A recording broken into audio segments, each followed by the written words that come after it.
We use variety of substances in our day-to-day life. Some are used for cleaning purpose, some are used in kitchen for different type of preparation, and many of them are used as medicine also. So all these class of compound can be broadly classified into three main categories of acids, bases, and salts.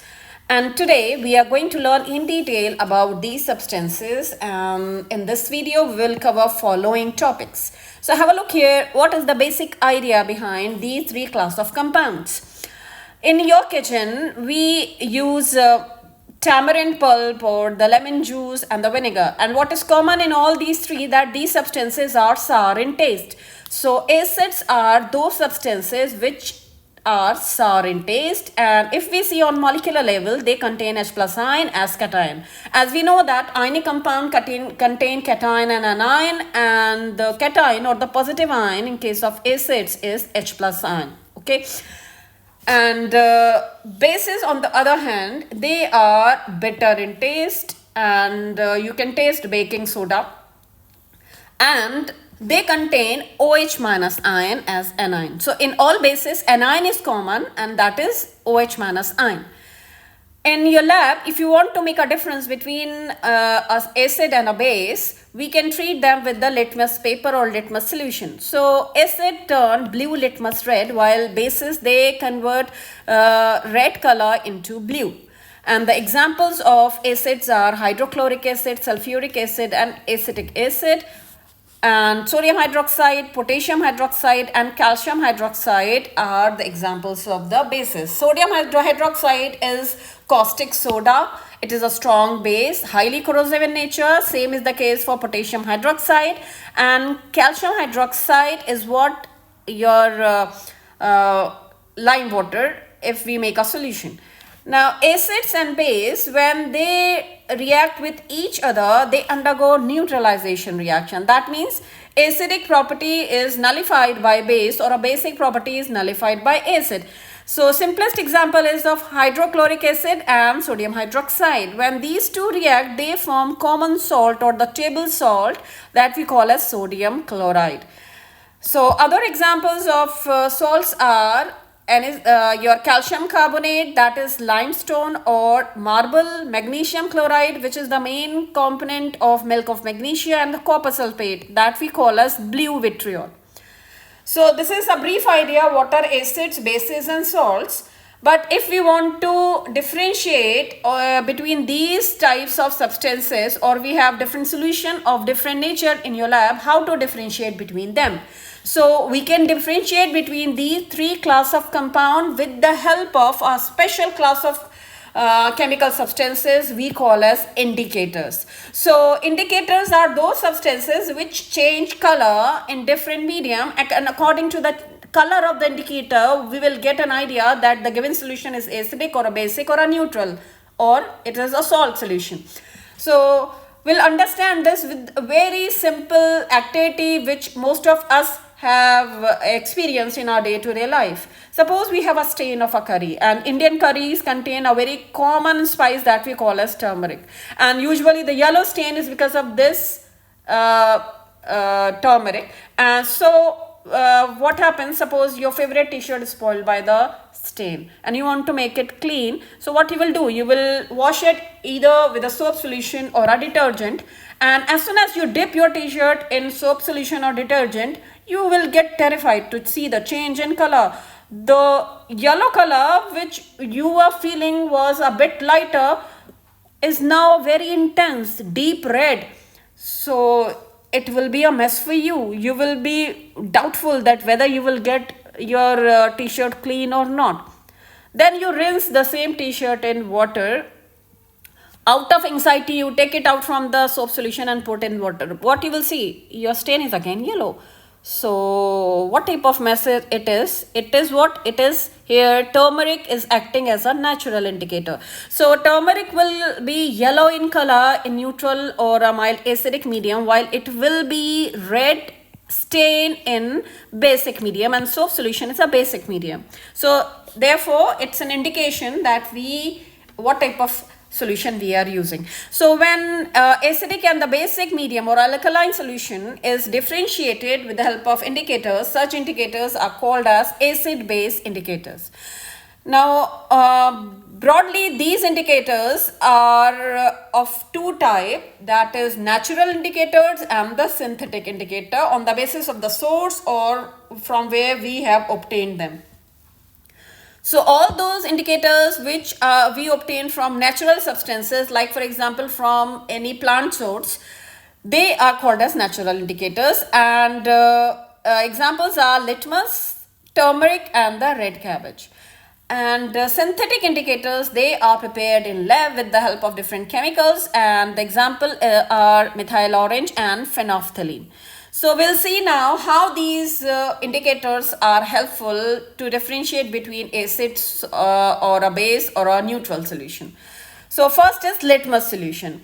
Litmus solution is a purple colored dye, and it is extracted from specific class of your plant which we call as lichens.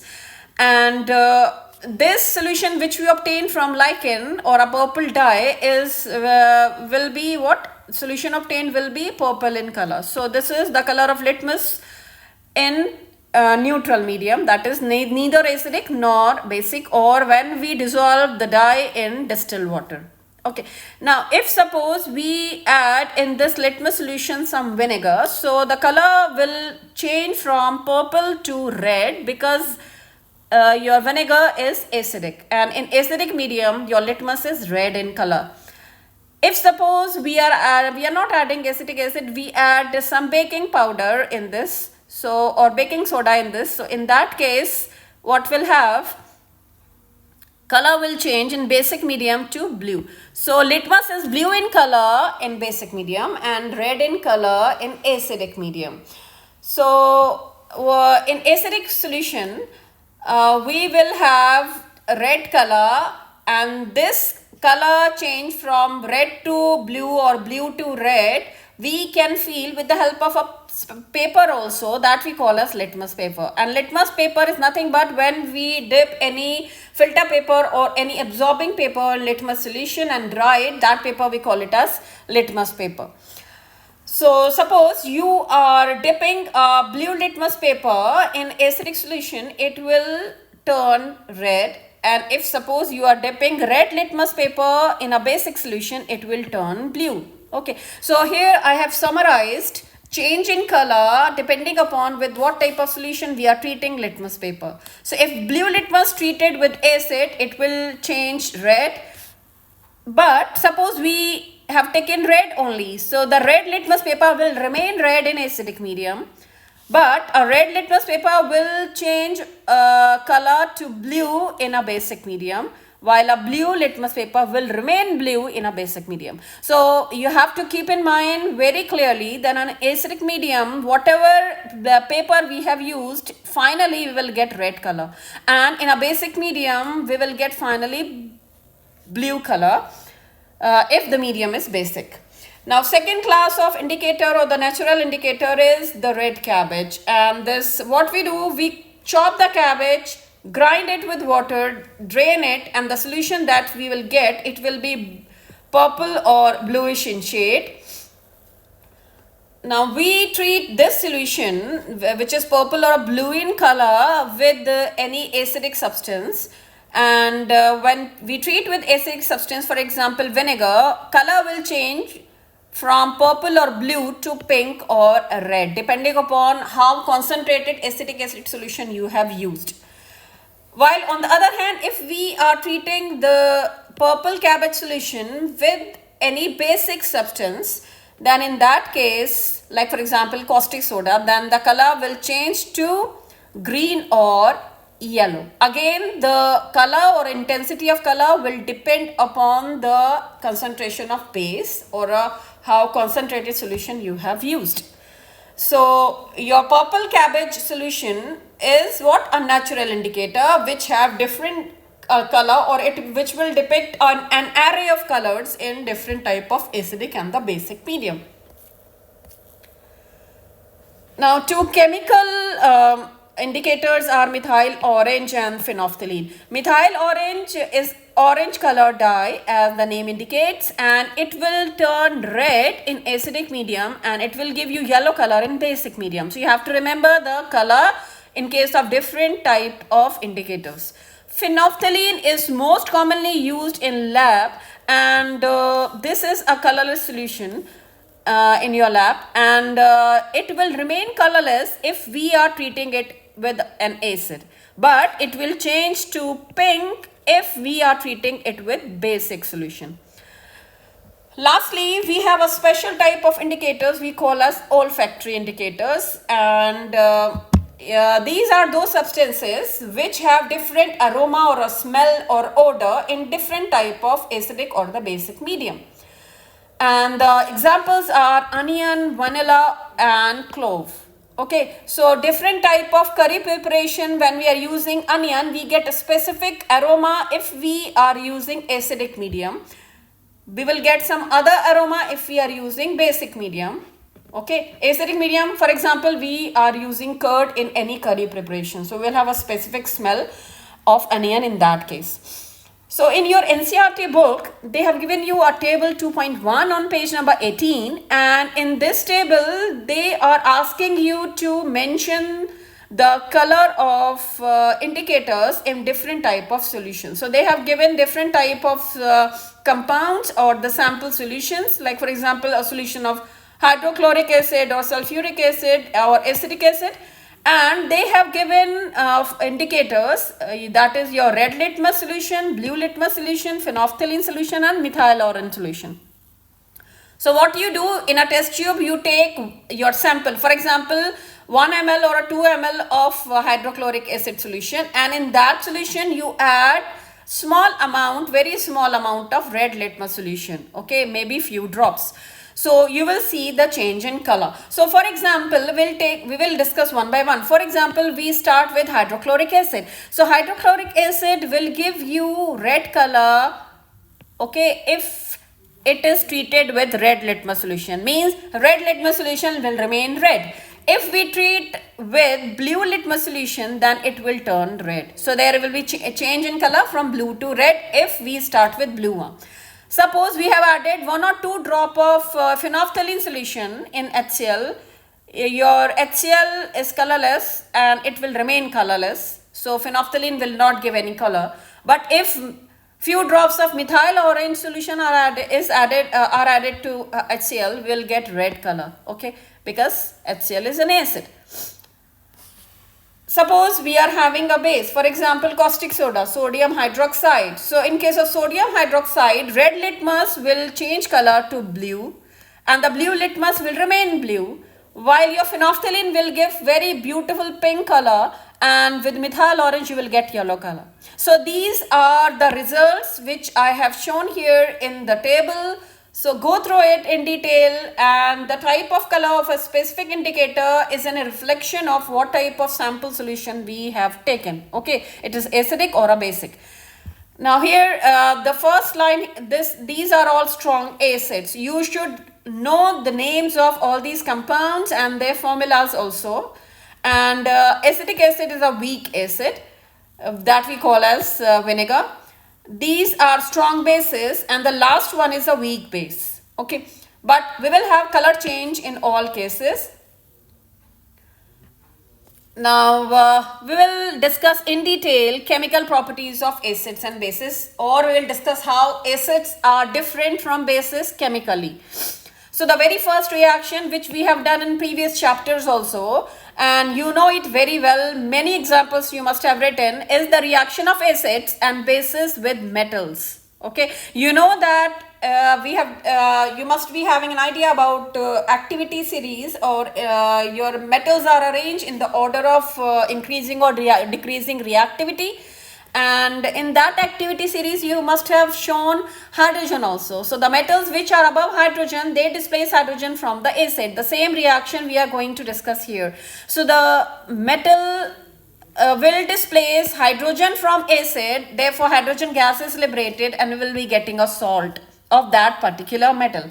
Like here, we have taken example of zinc metal. So In a test tube, we have taken zinc granule and we have added the sulfuric acid in that, and we covered the test tube with the help of a cork and attach a delivery tube, and the other end of the delivery tube is dipped in a soap solution. Okay, so when zinc granule they come in contact with the sulfuric acid, hydrogen gas will be produced by the displacement of hydrogen from acid, and this is seen in the form of bubbles in the medium, and this hydrogen gas then it will move and diffuse to the other end of the tube, and we will be getting bubbles because we have used soap solution. Now if we bring a burning candle near these bubbles, we will get a pop sound. Okay, and this pop sound we are getting because of the burning of hydrogen gas. Hydrogen gas is a combustible gas. So pop sound is a reflection that hydrogen gas is produced in this reaction, or it is a proof that hydrogen gas is produced in this reaction. So here zinc metal is displacing hydrogen from sulfuric acid and it is forming zinc sulfate salt. And similar type of reactions we can show with the bases also. Metals react with bases, again they will give salt, although the salts here which are formed here, they are the complex one, they are not so simple as in case of acids.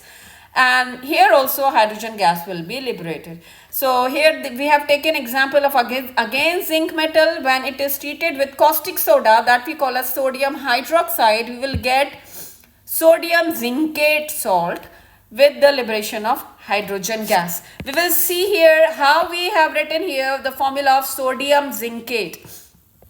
Sodium form unipositive ion and zinc form di-positive ion. So the total positive charge here is 3 unit. Here oxygen forms di-negative ion. Okay, and when we are having here odd number, so what we will do, we will make it even by taking 2 ions of sodium. So we will write it as 2Na plus and Zn2 plus. So total positive charge is now 4 unit and the negative charge is 2 unit. Therefore, we will take 2 ions of oxygen. So as a result, formula is Na2Zn1, that is Zn, and O2, that is sodium zincate. Okay. Next is reaction of metal carbonate and metal hydrogen carbonate with acids. So not only metal reacts with acid and bases, compounds of metal also they react with acid and bases.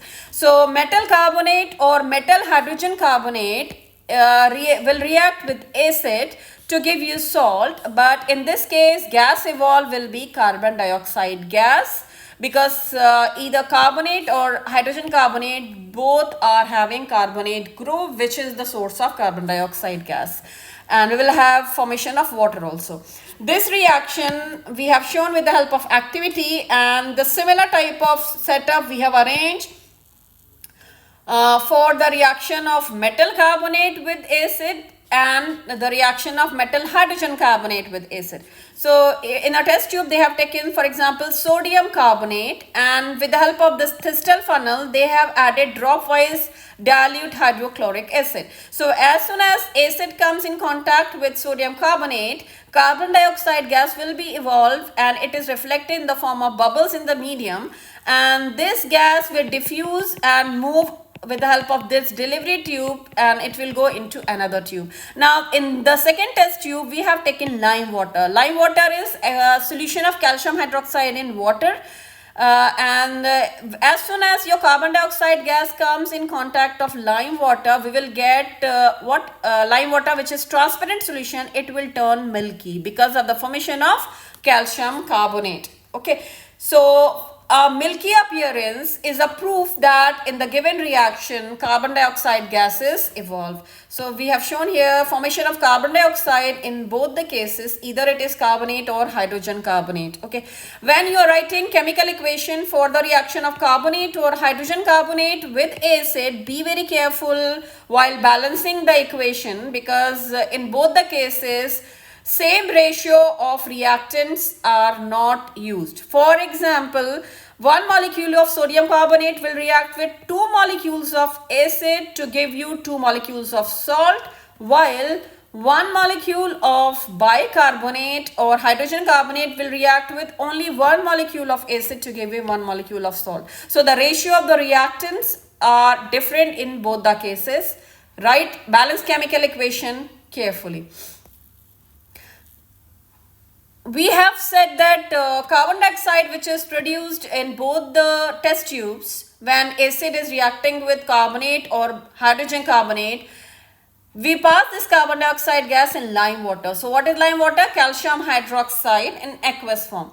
So this calcium hydroxide will react with carbon dioxide to give white precipitate of calcium carbonate, and therefore we are getting a milky appearance in lime water, or lime water will turn milky. Suppose you go on passing the carbon dioxide gas for a long period of time, what you will observe, the solution which was looking turbid or milky, it will again become clear.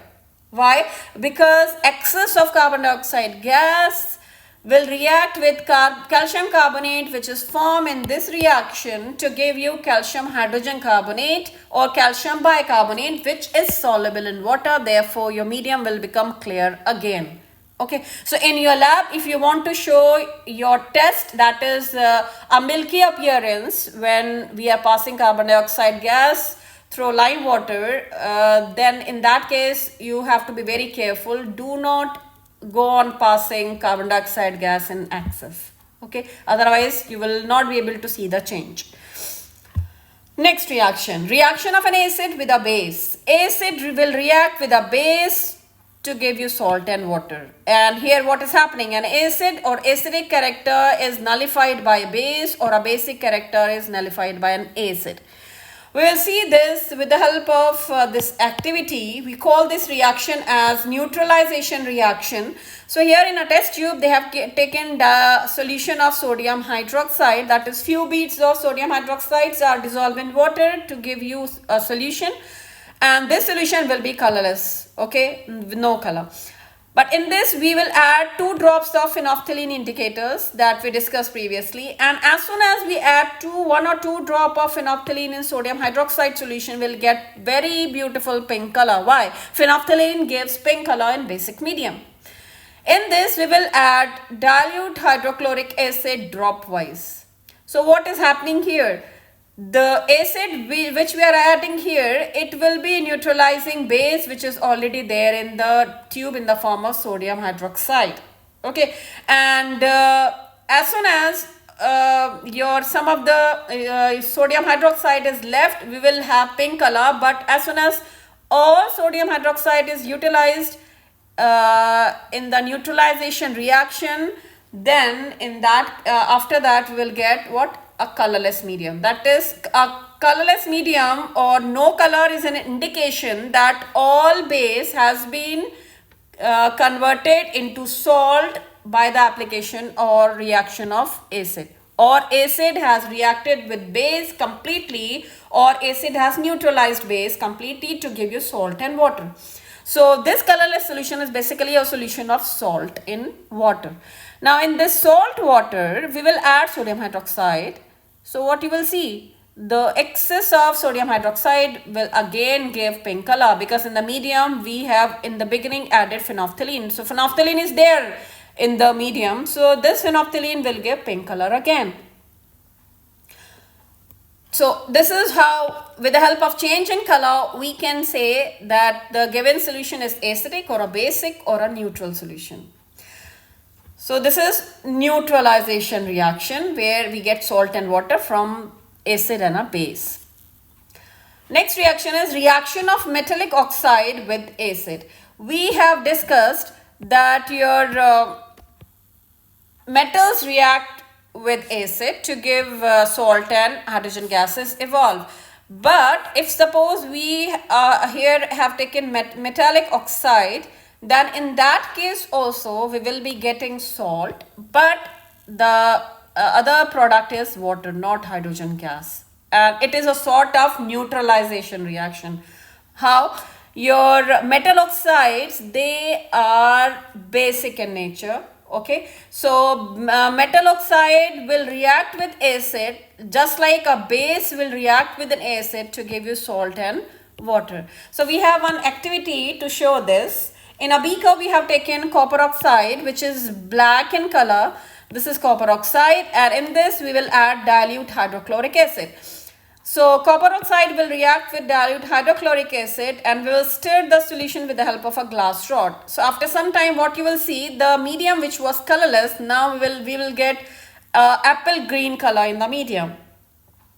Why we are getting apple green color? Because here we have formation of copper second chloride, which is green in color. Okay, copper second chloride is green in color. So here copper oxide is reacting with acid just like a base react with an acid to give you salt and water. So it's a proof that metal oxides are basic oxides. Okay. Alternatively, we have reaction of non-metal oxides with bases. So non-metal oxides are acidic oxides and they will react with base to give you salt and water in the same manner, same type of neutralization reaction. So simplest example of non-metal oxide is carbon dioxide, or this is an acidic oxide. It will react with lime water, which is a base. So acid base reaction, again salt, that is calcium carbonate, which is white in color and will have formation of water molecule. So this is what? This is a neutralization reaction. Your lime water has been neutralized by carbon dioxide gas. You will get salt and water. So from these two reactions, what is the summary? Metal oxides are basic oxides. We can write here, metal oxides are basic oxides and your non-metal oxides are acidic oxides. Now come to the next idea, that is nature of acid and base, or we want to know what is common factor in all acids and what is common factor in all bases. We have already discussed in brief in the beginning that all acids are having H plus ion and all bases are having OH minus ion. So how we can prove this in lab with the help of an activity? Here what they have taken, in a beaker they have taken a solution of an acid, that is dilute hydrochloric acid, and at the bottom of the beaker they have kept a rubber cork so that two nails can be attached in the cork, and these nails they are connected in a circuit with the battery, bulb and the switch with the help of wire. As soon as we complete the circuit, what we see, if in the beaker the solution is a solution of an acid, we will have what? Bulb will glow as soon as circuit is complete. So bulb will glow if this solution which we have taken here is a solution of an acid like hydrochloric acid or a sulfuric acid. But if we have a solution of glucose or alcohol which are not able to supply H plus ion or ion, the bulb will not glow. So bulb will glow in the case of those substances which supply ion and your acid supply H plus ion. So because of the ions which are furnished in aqueous solution by an acid, circuit is complete and the bulb will glow because your ions will act as a charge carrier. Okay.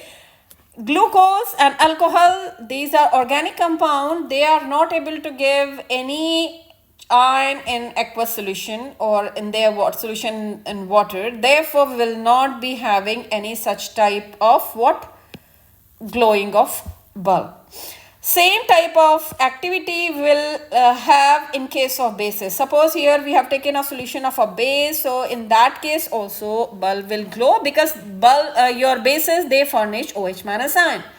Okay. So from this activity, what idea we have got as acid produces H plus ion in solution which are responsible for their acidic property, and the bases produce OH minus ion which are responsible for their basic property. So all acids, they have common factor which is H plus ion or cation, and all bases have common factor which is OH minus ion or the anion. So this is common factor in all acids and bases. Now we will see what will happen when we dissolve acid and a base in water, and we call it as aqueous solution. So solution of any substance is what in water is called as aqueous solution. So we have activity for this. In a test tube, they have taken a solution of sodium chloride. To this solution, they have added drop-wise sulfuric acid, and that too concentrated sulfuric acid. So when sulfuric acid will come in contact with the sodium chloride, it will react to give you another salt, that is sodium sulfate, and HCl gas will be produced in this reaction. So as soon as we have treated your acid with the sodium chloride solution, we will cover the test tube with a cork and attach our delivery tube, and near the other end of the delivery tube we will bring a moist litmus paper. Okay, moist litmus paper means a wet litmus paper, and a paper which is dipped in litmus solution prepared in water. So whatever HCl gas is produced here, this HCl gas will move via delivery tube and it will come in contact with the litmus paper, which is having some water. So this gas will get dissolved in water and it will supply H plus ion, and therefore your litmus paper will change color.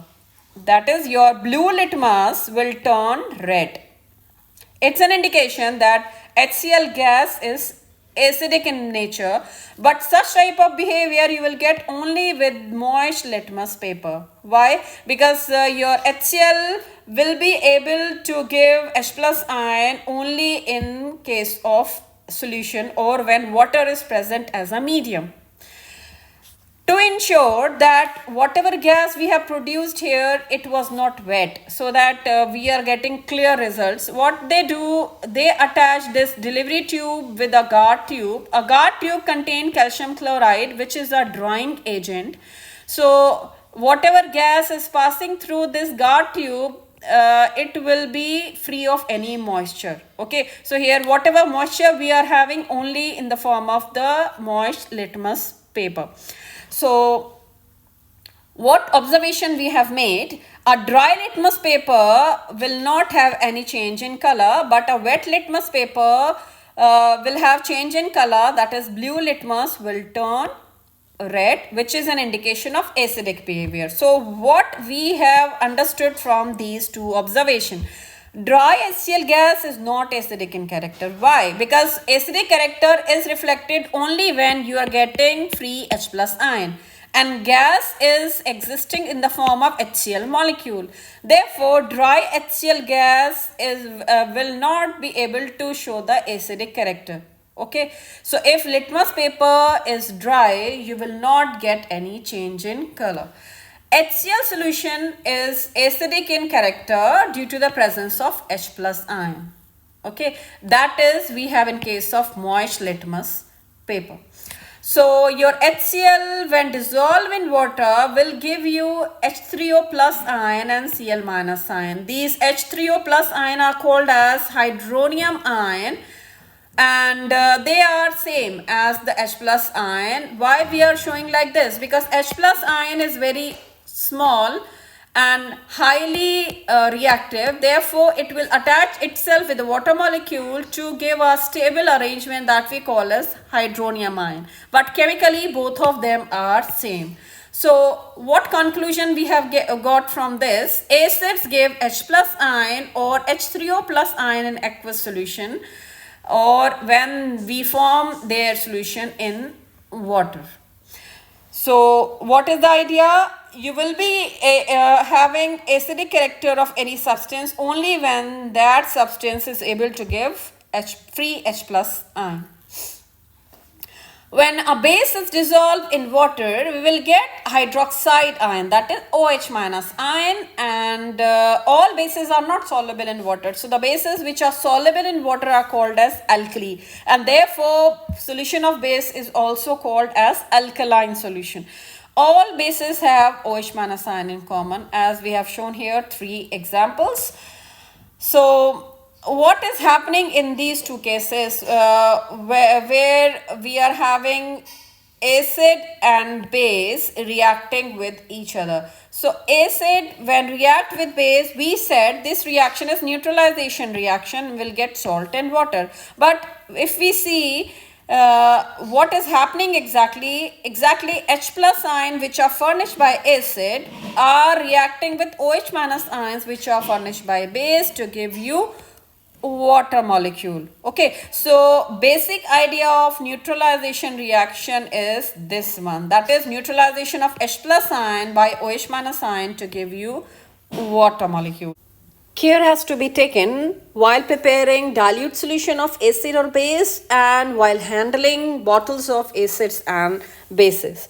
So we'll see that how to prepare a dilute solution of an acid. What is the meaning of dilute solution? Suppose we have in your lab concentrated solution of hydrochloric acid. On the bottles which are there in your lab, it must be written concentrated HCl or concentrated H2SO4. So what we do, we'll add water in this, and after adding a specific amount of water in this solution, we will get a your dilute solution, that is dilute hydrochloric acid. So dilute HCl means that the solution is having large amount of solvent or water in it. So how to prepare this dilute solution? So this process of adding water into concentrated solution is called as dilution. And what precaution are to be taken while preparing dilute solution? So there is a specific method of preparing dilute solution of any acid or a base, and the correct method is this one, that is in a container we will take given amount of water, whatever volume of solution we have to prepare, accordingly we will take water, and in this water we will add acid or concentrated acid dropwise while stirring. That is, we'll use a glass rod to stir the solution. Why? Because process of dissolving an acid or a base in water is highly exothermic. So what we make sure, when acid is coming in contact with water, at a time only small amount of acid is reacting with water, that too while constant stirring, because whatever heat is liberated in this process, it will be evenly distributed. Okay, what will happen if we do the reverse of this process? That is, we take large amount of acid and we will add water into it. This will result in what? Liberation of large amount of heat, because process is highly exothermic, and you may have any sort of accident. Either you can splash the acid or a base, or your bottle or container will crack. Why? Because the process is highly exothermic, so large amount of heat is liberated in a very short span of time. So we should never add water in a acid. We should always add dropwise with stirring acid into water. Same idea will do for conversion of a concentrated base solution into a dilute solution. Okay. Second idea. While preparing all these types of solution or while doing any other reaction, you have to handle the bottles of both acid as well as base carefully. Why? Because these are highly corrosive. We have an idea that acids are corrosive, but bases are equally corrosive. All strong bases are highly corrosive. And therefore, on the bottles of acids and on the bottles of your bases, we have this warning sign that we have to handle them with care. Okay, so you should take all precautions and wear your apron, and you have to be very careful while handling the bottles of acid as well as base. Now we will see what is the strength of acid or a base. What is the meaning of strength of acid or a base? Strength of acid or a base means how strong is acid or how weak is acid, or how strong is the solution of a given acid or a base. This we call as strength of acid and a base. And strength of acid is reflected in terms of how many H plus ion it is furnishing in water, or how many hydronium ion it is producing in water or in a given solution. In the same manner, strength of base is reflected by how many OH minus ion are being furnished by base in a given solution. And this strength is reflected in terms of a scale. Just like for measuring any physical quantity, we use a scale. In the same manner, strength of acid or a base is measured with the help of or quantitatively determined with the help of pH scale. Okay, so pH scale is a scale which is used to measure hydrogen ion concentration in a given solution. What is pH? In pH, P stands for potence and H stands for proton or H plus ion. Okay, so in German language, P stands for what? Potence, that is, the meaning is power. So power of H plus ion, that is the basic idea, or strength of H plus ion, or the number of H plus ion produced. Okay, now pH scale is what it is. Your pH of any solution is in the form of a number. Okay, we give only numerical quantity. We are not using any unit here. So pH is a number which will reflect that a given solution is acidic or basic or neutral. And always remember that pH is inversely related to hydrogen ion concentration. That means higher the H plus ion concentration, lower will be the pH. Okay, you have to remember this idea. Now here we are showing the pH scale. pH will range between 0 to 14. That is, lowest value of pH is 0 and highest value is 14. And this lowest value is for most acidic solution. Okay, and when we come from 0 to 7, we are coming from highly acidic solution to the neutral solution, and in from 7 to 14 we are coming from neutral solution to basic solution. How we are reflecting here, I have shown the amount of H plus ion and amount of OH minus ion. So have a look here. When we are having pH 0, we are having maximum H plus ion concentration. Therefore what we have, this pH 0 is highly acidic pH. Okay, when we are having pH 7, that is middle value, it is for neutral solution, or a solution which is neither acidic nor basic. Why? Because have a look here, amount of H plus ion is equal to the amount of OH minus ion. That, for example, water, distilled water. And the other extreme, when we have pH 14, here H plus ion is approximately tending to 0, and whatever we have only OH minus ion. That means pH 14 is the very alkaline pH, or the most basic pH. Okay, so when we go from 7 to 14, basic character will increase, and when we go from 7 to 0, your acidic character will increase. This is the idea about the pH scale. So basic idea that you have to remember is that pH value range from 0 to 14. 0 is for most acidic or high H plus ion concentration, and 14 is most basic or highest OH minus ion concentration, and pH 7 is having equal concentration of H plus and OH minus ion. That is the neutral condition. Okay, so this is all about what is pH. Now we will see how we will find out this pH in lab. So in lab, we will find out pH with the help of pH paper. What is pH paper? pH paper is a paper, highly absorbing paper like filter paper, which is soaked in universal indicator, and it is used for measuring pH of a given solution. So what is universal indicator?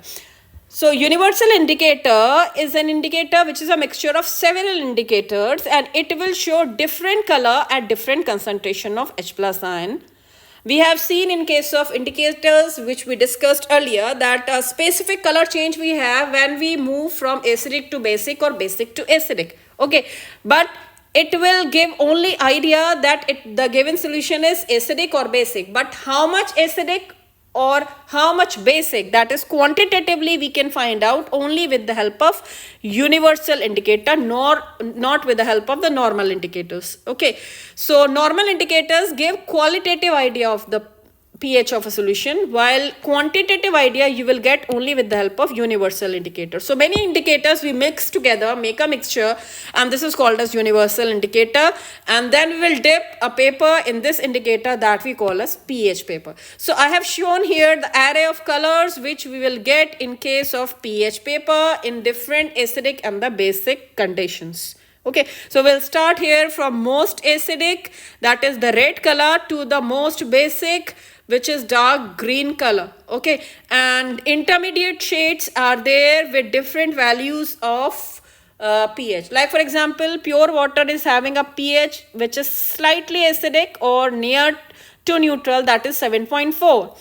Lemon juice is having pH 2.2 because it is acidic, while your gastric juice is highly acidic because there we have concentrated acid, that is HCl in your stomach. So here pH is 1.2, very acidic. Your caustic soda is highly basic, therefore 14 pH. Okay, your milk of magnesia that we have in case of antacid, which it is also basic, and here pH is 10. So different shades of green, red and yellow, they will give you different pH with the help of pH paper. So a specific shade will match and will tell accordingly that given solution is in which range of acidic character or a basic character. So acids which we have discussed till now, they come into two main categories, that is strong acid and the weak acid. Okay, I have used this term many times, and strong acids we have many examples, like for example your hydrochloric acid, sulfuric acid, that is H2SO4, your nitric acid, that is HNO3. These are strong acids. So strong acid are, why we call them strong? Don't get confused strong with concentrated. Okay, concentrated and dilute is different term. That depends upon the concentration of acid, how much acid we have added in water. But if we have same amount of acid in water, in different condition we will get different amount of H plus ion. So in case of strong acid, whatever amount of acid we dissolve in water, it will give you completely H plus ion. So therefore we'll get large amount of H plus ion in case of strong acid. But in case of a weak acid, whatever amount of acid we are adding in water, only very small amount or percentage of it will give you H plus ion. Rest of acid will remain as such in the molecular form. Okay, therefore we get lesser H plus ion and therefore your acid is weaker acid. Okay, so like for example, we have example, the most common example of weak acid is acetic acid or vinegar, that is CH3COOH. So acidic acid or formic acid, HCOOH, that is in ant sting. So acidic acid is what?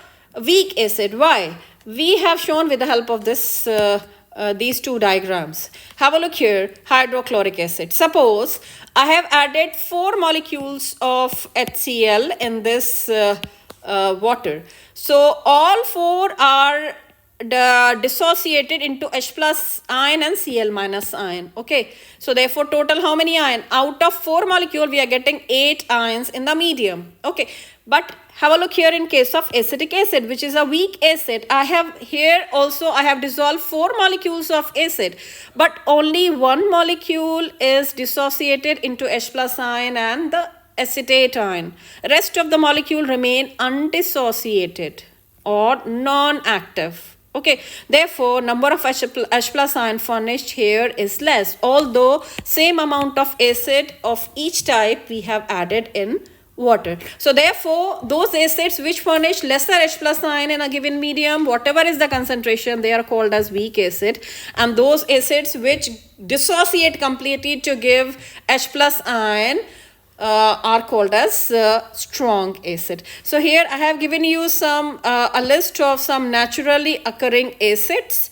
Okay, you should know the name of these acids. Like for example, in your exam they can ask you that in tomato which acid is present. So we have oxalic acid in tomato. tomato.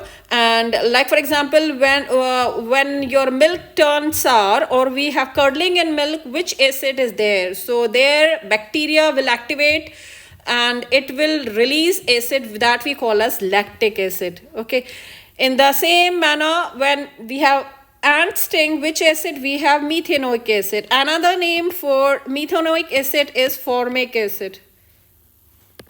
Okay, I have written earlier the formula of this also, formic acid. Acetic acid is CH3COOH, that we call as vinegar. So these are all naturally occurring acids. You should know the name of all these compounds. The pH, that is acidic character or a basic character of a specific solution, is very important in our day-to-day life. Like for example, for all living organism, either plants or animal, they require an optimum range of pH that is around 7, that is 7 to 7.8. That is a near neutral pH is required for optimum activity of all life processes. Okay, so next, when we have acid rain, why? What is the pH? pH is around 5, that is 5.6. In our stomach, food is digested with the help of different enzymes which react only in the presence of acid, that is hydrochloric acid is secreted in our stomach, and their pH maintained is 1.2, that is highly acidic. When you take any antacid, that is in case of milk of magnesia, which is a mild base, okay, and which helps you to neutralize the acidity or extra acid in your stomach, and we call it as antacid. Okay, so all antacid, they are mild bases. Fine. We have tooth decay. Why? Because bacteria in our mouth will produce acid which will bring pH around 5 to 6, that is 5.6. And this is done by the degradation of sugar and the food particle which are there in our mouth if we do not maintain a proper hygiene. In the same manner, when we have bee sting, then we are having high itching, and it is because of the release of an acid, and this can be neutralized if we apply some weak base like baking soda. So you will get relief if you apply on bee sting some baking soda. In the same manner, few plants, they have their leaves or the stinging hairs are there which will release acid. So another plant can be used to neutralize the effect of this acid produced by the leaves of one type of plant that we call as dog plant. Why? Because dog plant leaves are basic in character. So again, acidic and the basic interaction of the two. So this is a brief idea about importance of pH in our day-to-day life. Now, a last topic, we have discussed in detail acids and the bases, but we are left with salts. So salts, we already know they are ionic compound. They are made up of cation and anion. Mainly cations are from metals and anions from non-metals. But these salts, they can be classified into 3 categories. First one is salt of strong acid and a strong base. Like for example, sodium chloride. Sodium chloride is a salt of sodium hydroxide, a strong base, and hydrochloric acid, that is strong acid. Therefore here a strong acid is able to neutralize strong base completely. Therefore sodium chloride solution will be neutral or pH will be 7. So a salt solution of a strong acid and a strong base will be neutral. Suppose we treat a strong acid with a weak base. So the weak base will not be able to neutralize strong acid completely. Therefore, net solution or the net medium will be acidic. Therefore, ammonium chloride is an acidic salt. It is not a neutral salt. When we dissolve ammonium chloride in water, its solution will be slightly acidic and pH will be less than 7. Okay, why? Because ammonium chloride is a salt of strong acid HCl and a weak base ammonium hydroxide. So here ammonium hydroxide is not able to neutralize HCl completely, therefore net solution is slightly acidic. In the same manner, third combination is strong base and a weak acid. So when strong base, like for example sodium hydroxide, is treated with weak acid like acetic acid, then salt which is prepared like here sodium acetate, this will be what? Basic in character. Why? Because your weak acid will not be able to neutralize strong base. Therefore, net solution will be basic, and in basic medium we have pH greater than 7. So neutral medium will have pH equal to or closer to 7. Less than 7 will be acidic medium, and the greater than 7 will be basic medium. So these are three types of salts. So most of the time, all salts of strong acid and strong base will give you a neutral solution, but in every case of salt solution, you will not get a neutral medium. Sometimes solution is acidic and sometimes basic, depending upon what type of salt it is. Okay. Now we'll discuss some of the compounds which are prepared from most common salt, that is sodium chloride.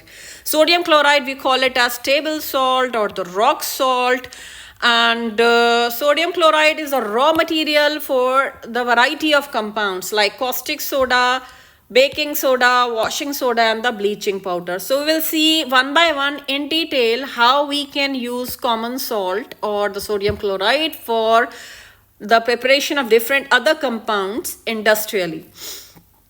First is caustic soda, that is sodium hydroxide. So sodium hydroxide is prepared by electrolysis of solution of sodium chloride, and concentrated solution of sodium chloride in water is called as brine. Okay, so what is saline water is called as, highly saline water is called as brine. And this process is called as chloralkali process. Why? Chlor stands for chlorine, which is produced in this process, and alkali means sodium hydroxide. Okay, while all soluble bases are called as alkalis. So what they are doing here, they are preparing a concentrated solution of sodium chloride that we call as brine, and then we pass electricity. So this is the electrolytic tank where we are having two electrodes, inner electrode which are connected to two terminals of the battery. The electrode which is connected to -1 is cathode, and the connected to positive terminal of the battery is anode. Okay, and then we will complete the circuit and pass the current. So in this case, at anode, that is positive electrode, you will get chlorine gas, and at cathode, that is negative electrode, you will get hydrogen gas. Okay, you have to be very clear why we are getting chlorine at anode. Anode is what? Positively charged. And here in sodium chloride we are having Na plus ion and Cl minus ion. So these Cl minus ion will be attracted towards positive electrode, and from water we are having H plus ion. So these H plus ion will be attracted towards negative electrode. Therefore, we are getting hydrogen at cathode or negative electrode, and chlorine at anode or positive electrode. And in the solution, we will be left with Na plus ion and OH minus ion. Okay, so therefore, you will have their solution of what? Sodium hydroxide. So these are the different type of the products of electrolysis of yours. NaCl, and the main product is sodium hydroxide. These are the uses of sodium hydroxide. It is used for degreasing metal, and in the manufacture of soap and detergent, in the paper making industry, and in the production of the artificial fibers. Okay, and these are the uses of hydrogen and the chlorine. So this is sodium hydroxide. Next is bleaching powder. So bleaching powder is having a complex formula, but simple way we can write as CaOCl2. This is bleaching powder. So bleaching powder is produced when your dry slaked lime is treated with chlorine, which is produced in the previous process, that is chloralkali process. So chlorine will react with the dry slaked lime. What is slaked lime? Calcium hydroxide is called as slaked lime. And when we make a solution of this, it is called as lime water. So we'll get calcium oxychloride, that is CaOCl2, with the production of water molecule. Now what is the use of bleaching powder? You know it very well. For bleaching, that is for decolorizing, for bleaching cotton and linen, that is we use in textile industry, we use it in paper industry, and we use in the for the laundry purpose also. It is a very commonly used oxidizing agent, or it is a source of oxygen. Therefore, it is acting as an oxidizing agent, and it is also used for disinfecting the water. Next compound is baking soda, that we use for making baking powder, and that we use in bakery. So how we will get this? So baking soda is again the raw material or starting material is sodium chloride. So sodium chloride is treated with carbon dioxide and ammonia, and you will get what? Ammonium chloride and sodium hydrogen carbonate. And this sodium hydrogen carbonate is what? Nothing but baking soda. Okay, it has pH around 9. Now, what are the properties of baking soda? Baking soda is non-corrosive basic salt. Okay, it will not harm your skin or your body.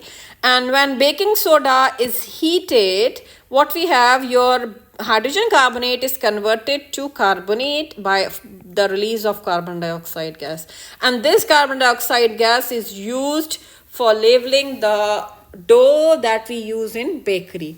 So what are the uses for making baking powder? What is baking powder? Baking powder and baking soda are two different terms. Baking soda is sodium hydrogen carbonate, and when this sodium hydrogen carbonate is mixed with a specific amount of a mild edible acid like tartaric acid, it is called as baking powder.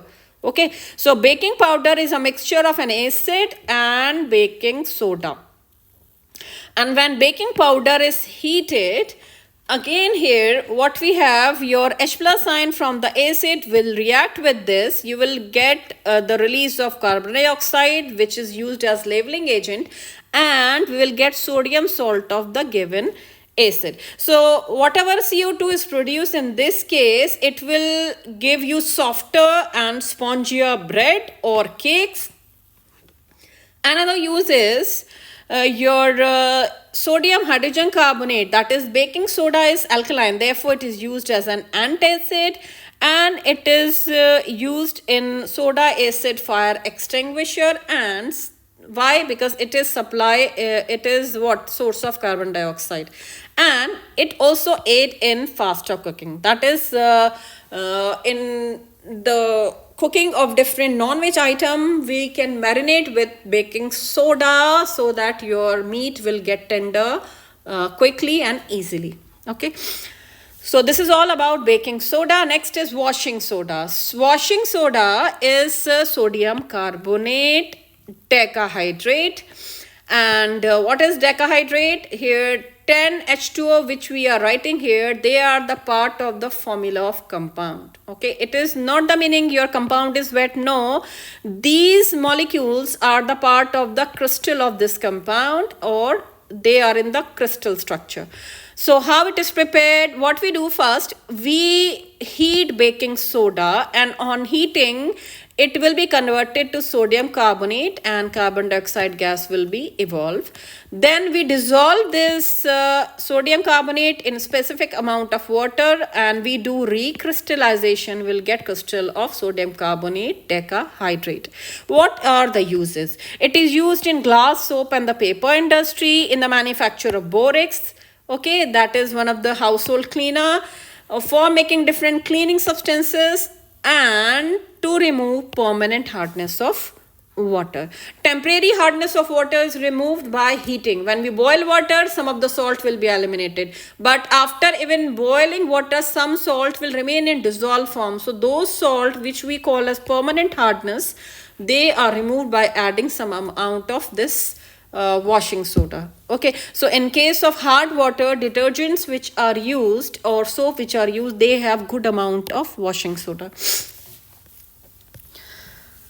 Now here in the formula of washing soda, we have used water molecule in the crystal. So what are these? These are called as water of crystallization. So water of crystallization is what? It is a specific number of water molecule which are present in the crystal of a given compound or in one formula unit of a given salt. Okay, for example, the blue vitriol, which is blue in color, that is copper sulfate. It is basically copper sulfate pentahydrate. It is having 5 water molecule of crystallization.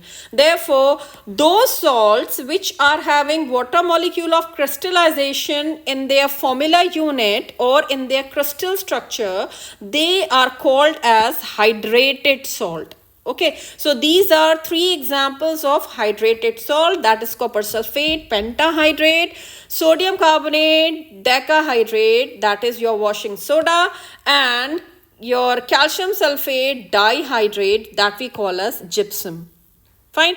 So water of crystallization is the fixed number of water molecule which are present in one formula unit of a given salt. That is, these molecules are a part of crystal, or they are bonded within the molecule and they are part of the crystal structure. So here we have shown an activity. In a test tube, we have taken copper sulfate crystal which are aqua blue in color. We have shown here, and we will heat this directly on the flame. Your copper sulfate is what? It is hydrated salt. It is having 5 molecule of crystallization. So when we heat, these water molecule of crystallization, they will evaporate, and this is confirmed by the deposition of some droplets on the inner side of the test tube. Okay, and if we go on heating for some time in the boiling tube, we are left with some white, dull white solid, which is anhydrous salt. Anhydrous salt means it is only CuSO4. It is not having any water molecule of crystallization. Okay. The last compound that we have here is your plaster of Paris. What is plaster of Paris? Plaster of Paris is calcium sulfate dihydrate. And this calcium sulfate dihydrate, when heated strongly at 373 Kelvin, it will be converted to plaster of Paris. That is calcium sulfate hemihydrate. Okay, so plaster of Paris is having half water molecule with 1 molecule of calcium sulfate. It seems very senseless that we are saying half molecule of water with the 1 molecule of calcium sulfate. So that this compound can be written reversely like this: CaSO4, that is calcium sulfate, twice of this dot H2O. We can write this compound this way also. That is, for every 2 molecules of calcium sulfate, we are having 1 molecule of water as water of crystallization. Okay, we are not cutting water molecule in half. We are not having half molecule. 1 molecule is for 2 molecules of calcium sulfate. This is plaster of Paris. Okay, so plaster of Paris is obtained by strongly heating at 373 Kelvin gypsum, and gypsum is what? Calcium sulfate dihydrate. So when we are heating, we are removing water molecule, and this plaster of Paris is that substance which doctor use for putting plaster when there is a fractured bone. Okay, so white color, what doctor do? They take a white colored powder. This powder they dissolve in water, and then they cover or coat bandage in this white powder and cover the fractured bone. This bandage dipped in white powder solution set into a very hard mass. Okay, so what is that hard mass? That hard mass, that solid hard mass is nothing but gypsum. So plaster of Paris is the white powder that doctor used to make a white paste, which is used to cover the bandage. Fine. So what happens when your plaster of Paris is used for fixing the fractured bone. Here, plaster of Paris, when we make solution of it in water, it will convert to gypsum, which is very hard solid mass, that is calcium sulfate dihydrate. So you have to be very clear about the formula of plaster of Paris and formula of gypsum. Gypsum is calcium sulfate dihydrate, while plaster of Paris is calcium sulfate hemihydrate. Hemihydrate means for every 2 molecule of calcium sulfate there is an availability of 1 molecule of water of crystallization. So this is all about plaster of Paris. This finishes our chapter. I hope this is clear. We'll continue in the next video for NCERT problems of the same topic.